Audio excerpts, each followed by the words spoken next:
Olá, agora vamos falar um pouco sobre a comporta-segmento. A comporta-segmento é um dos tipos de comportas hidráulicas que podem ser classificadas quanto à sua função, movimentação, descarga, tabuleiro e localização. Quanto à função, as comportas podem ser de serviço de emergência e de manutenção, sendo que a comporta-segmento é de serviço, ou seja, é usada para o controle contínuo do nível de água. Quanto à movimentação, as comportas são divididas entre comportas de deslizamento, de rolamento e radiais, que são definidas quando a movimentação do tabuleiro é feita em torno de um eixo fixo. Esse é o caso da comporta-segmento. As comportas também são classificadas em função da descarga do tabuleiro, podendo ser por cima, por baixo ou os dois ao mesmo tempo. A descarga da comporta-segmento é por cima e por baixo. Também podemos classificá-las em função do tabuleiro, que pode ser simples, ou seja, composta por um único elemento de tabuleiro, dupla, que é composta por dois elementos móveis sobrepostos, ou mista, a qual é constituída por um elemento principal que no seu topo articula outro elemento menor. Por último, as comportas são classificadas quanto à sua localização, sendo de superfície ou fundo. Todas as comportas podem ser construídas para trabalhar na superfície, porém só algumas podem trabalhar em fundo, sendo a comporta-segmento uma delas. Agora, falando das suas muitas aplicações, alguns exemplos de onde elas podem ser utilizadas são para proteção a equipamentos e contra inundações, em barragens e reservatórios, hidrelétricas, serviço de distribuição, controle e admissão de água e em barragens de navegação. A comporta-segmento é uma estrutura fabricada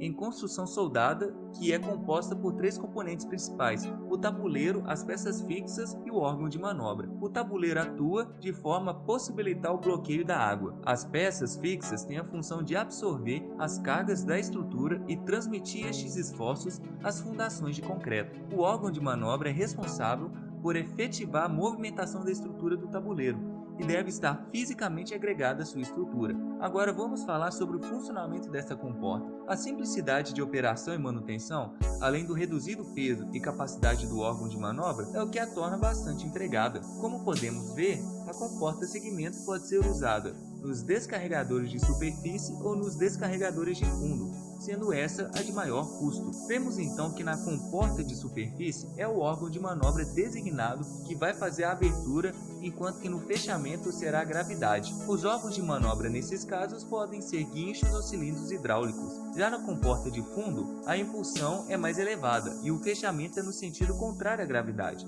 Por isso usamos o cilindro hidráulico de duplo efeito. A estrutura das comportas é constituída por uma chapa face curva, vigas ou reforços verticais, vigas e reforços horizontais, braços e munhões. Os reforços horizontais são montados de forma a distribuir a tensão ao longo de todas as placas da chapa de face, de geometria radial. As vigas verticais são curvas e devem ser dimensionadas para suportar os esforços da chapa face e dos reforços horizontais. Depois disso, os esforços vão ser transmitidos para as vigas horizontais, que geralmente têm o comprimento do vão. Por fim, as vigas horizontais transmitem os esforços aos braços, também dispostos em forma radial, que vão chegar até a articulação. Em relação aos braços, adotamos a geometria da seção transversal em caixão para as comportas de grandes cargas e dimensões, geralmente maiores que 12 metros, do tipo I para dimensões e cargas hidráulicas médias e tipo tubular para comportas de pequeno porte, normalmente a altura e largura inferior a 6 metros. Atualmente utiliza-se mais cilindros hidráulicos, porque os guinchos contaminam a água devido ao lubrificante usado nas correntes.